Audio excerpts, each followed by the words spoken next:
Johnny Phillips. I'm here with Junior Achievement, where we prepare students to succeed in the global economy. And I'm Bella. I am a senior audit specialist within Merck, which is a pharmaceutical with headquarters in New Jersey. Well, thank you for taking the time to sit and talk with me for a little bit, share some insight and some information for our students. To start, would you mind describing your job story? Meaning, what do you do currently in your position, and any other jobs if you had in the past, and if they relate in any way? Certainly. So, as a senior audit specialist, I've been involved in a lot of different types of internal audits for the Merck pharmaceuticals.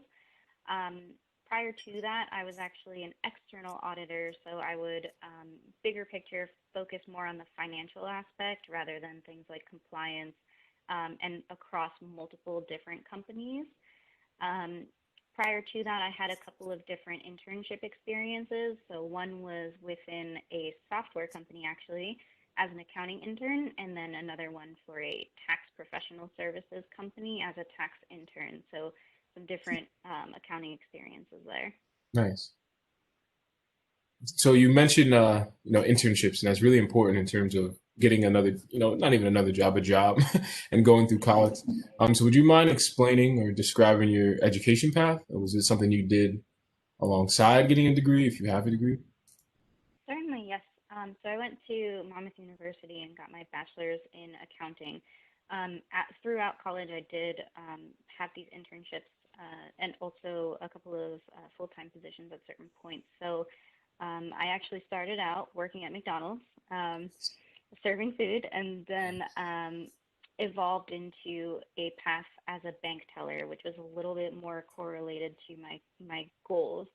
Hmm. Um, Through networking and through the relationships at my university that some of the alumni had in networking, I was able to sort of find out about other positions, other internships, and that's how I started getting into these roles where I found this tax internship, started to see, hey, maybe I could go into tax. What is that like? Hmm. Um, and After sort of getting that experience, was sort of not into preparing taxes as much as I thought I might be. Okay. So then my next internship experience was around accounting. It involved, sales orders and things like that, and putting those orders through. And that I felt was a little bit more of interest to me.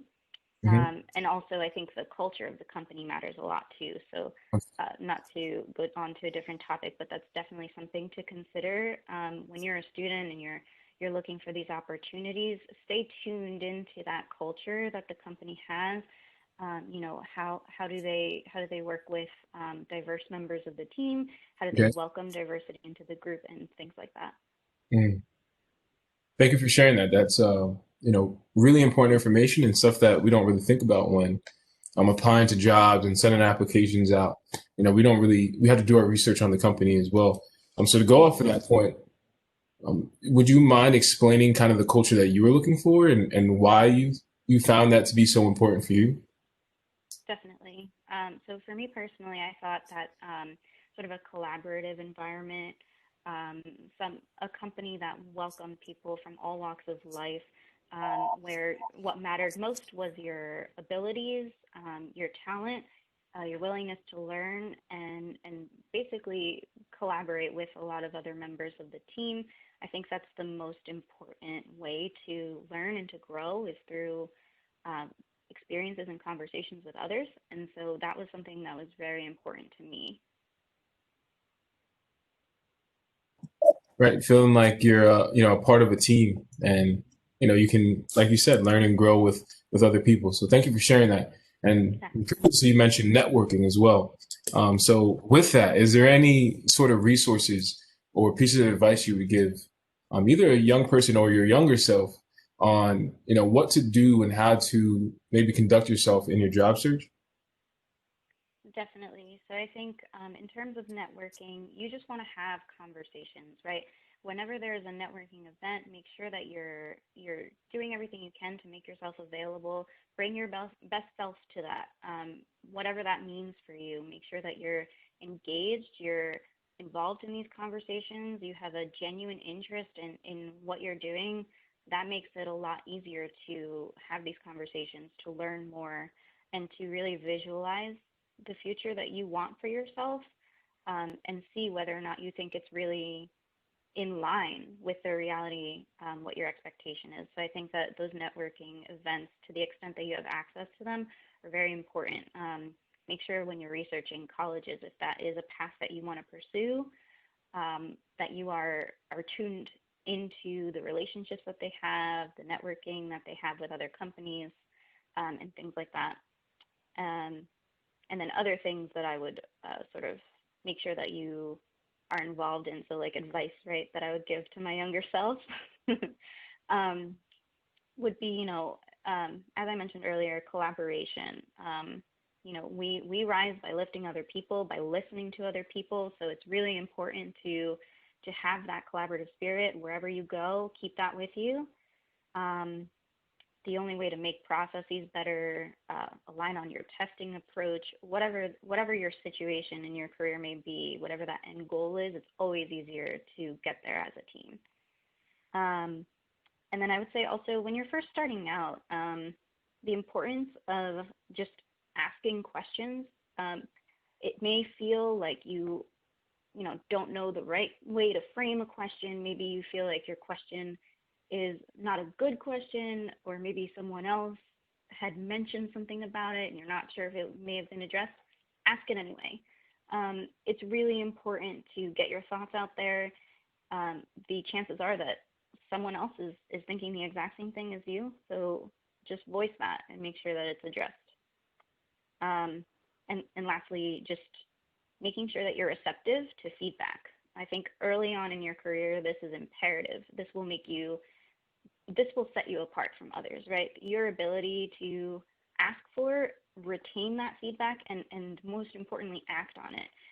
How actionable is the feedback that you're getting, and what can you do? What steps can you take to make sure that you're addressing those points to be successful? Thank you for sharing all that. You touched on, I like the idea of constructive criticism, right? And being able to take feedback from certain people, and wondering if you are willing to elaborate a little bit on your experience with constructive criticism, and how you kind of navigated that world, and not feeling like you might have done things the way you would expect yourself to do. Certainly, yep. So I would say that one of the most common points of feedback that I'll get is around the way that I present myself, right? How confident do I sound? And this is something that you're going to continue working on, especially when you first enter whatever your chosen field is. You're always going to feel a little bit nervous. You're going to feel a little bit unsure, and that's okay, and that's normal. What's important is the way that you face up to that. So how are you presenting yourself? How are you presenting yourself on behalf of your company? And most importantly, I would say the facts that you are discussing, right? The topics, you need to make sure that you fully are engaged in that information, whether it's the data set or whether it's, a concept. So making sure that you are strongly aligned to what you are discussing. And I think that goes a long way in terms of how you come across. Right. So not only building personal confidence, but confidence in what it is you're talking about, and maybe studying or dealing with at the time. I like that. Yeah, That's a and good. I would say that the personal confidence, it may take a while. It just may take a while to build that. What's important is that you keep believing in yourself. There's always going to be, a little seed of doubt in the back of your head sometimes, but it's always important to push through, move forward, and know ultimately that you'll get there. Mm. Well, that's a powerful, message, and a great way to end off. I want to thank you again for, taking the time to speak with me, share some insight for some students. And, we say time is one of the most valuable things you can give. And, we look forward to communicating with you in the future. Thank you. Thanks for having me.